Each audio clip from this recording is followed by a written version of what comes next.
ছাত্ররা আদালতে ন্যায় বিচার পাবে আশ্বাস দিয়েছেন প্রধানমন্ত্রী শেখ হাসিনা। দেশের পরিস্থিতি, দেশের অবস্থা কি, এটা আমাদের সকলের খুব ভালো করে জানা। অবশেষে বিষয়টি নিয়ে সরাসরি প্রধানমন্ত্রী শেখ হাসিনা মুখ খুলেছেন। তো বিস্তারিত জানবেন আজকের এই ভিডিওতে। সবাইকে বলবো না টেনে সম্পূর্ণ নিউজটি দেখবেন, শুনবেন, মন চাইলে শেয়ার করে দেবেন। চলুন একটা লাইক দিয়ে আমরা সরাসরি মূল নিউজে চলে যাই। কোটা নিয়ে সর্বোচ্চ আদালতের রায় পর্যন্ত আন্দোলনকারীদের অপেক্ষা করার আহ্বান জানিয়েছেন প্রধানমন্ত্রী শেখ হাসিনা। আদালতে শিক্ষার্থীরা ন্যায় বিচার পাবে। বুধবার 17 জুলাই সন্ধ্যা 7:30টায় জাতির উদ্দেশ্যে দেওয়া ভাষণে প্রধানমন্ত্রী এ আহ্বান জানান। প্রধানমন্ত্রীর এই ভাষণ বাংলাদেশ টেলিভিশন ও বাংলাদেশ বেতার একযোগে সম্প্রচার করে।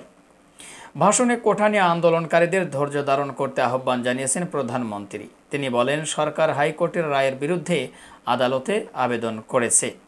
এখানে আইনি প্রক্রিয়ার মাধ্যমে সমস্যা সমাধানের সুযোগ আছে। আমার বিশ্বাস, আমাদের শিক্ষার্থীরা আদালত থেকে ন্যায় বিচার পাবে।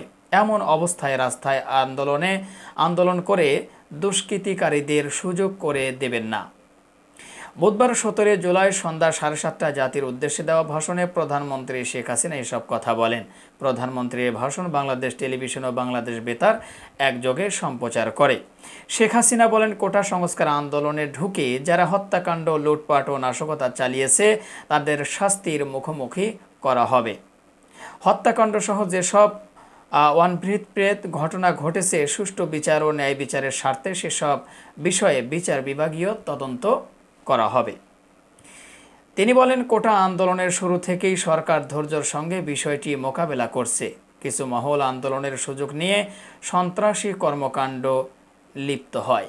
ফলে কোমলমতি শিক্ষার্থীদের আন্দোলন ঘিরে যেসব ঘটনা ঘটছে তা খুবই বেদনাদায়ক ও দুঃখজনক।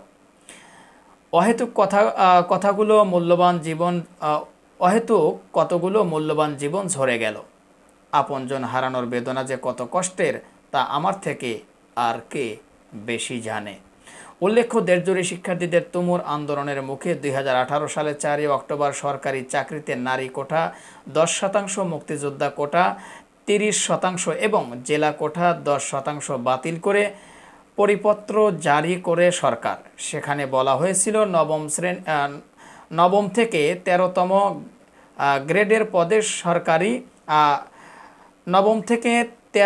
গ্রেডের পদে সরাসরি নিয়োগের ক্ষেত্রে মেধার ভিত্তিতে নিয়োগ দিতে হবে। ওইসব গ্রেডের পদে সরাসরি নিয়োগ বিদ্যমান কোটা বাতিল করা হলো।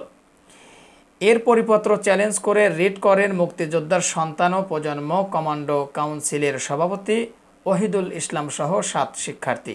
এর প্রেক্ষিতে গত 5 জুন 2018 সালের জারিকৃত পরিপত্রটিকে অবৈধ বলে ঘোষণা করেন হাইকোর্ট। এরপর থেকেই সারা দেশে বিভিন্ন বিশ্ববিদ্যালয়ের শিক্ষার্থীরা ফুঁসে ওঠেন।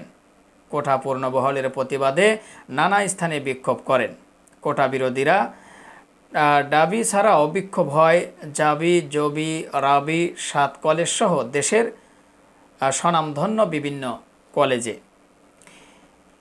এরই মধ্যে গত মঙ্গলবার দিনব্যাপী রাজধানী সহ দেশের বিভিন্ন স্থানে, বিশেষ করে শিক্ষা প্রতিষ্ঠানগুলোতে রক্তক্ষয়ী সংঘর্ষ হামলার ঘটনা ঘটে। এতে এতে অন্তত 6 জন নিহত হন। নিহতদের মধ্যে চট্টগ্রাম 3 জন, ঢাকায় 2 জন ও রংপুরে 1 জন রয়েছে। এদিকে পরিস্থিতি যে আরও অবনতি না হয় সেজন্য দেশের সব বিশ্ববিদ্যালয় অনির্দিষ্টকালের জন্য বন্ধ ঘোষণা করা হয়।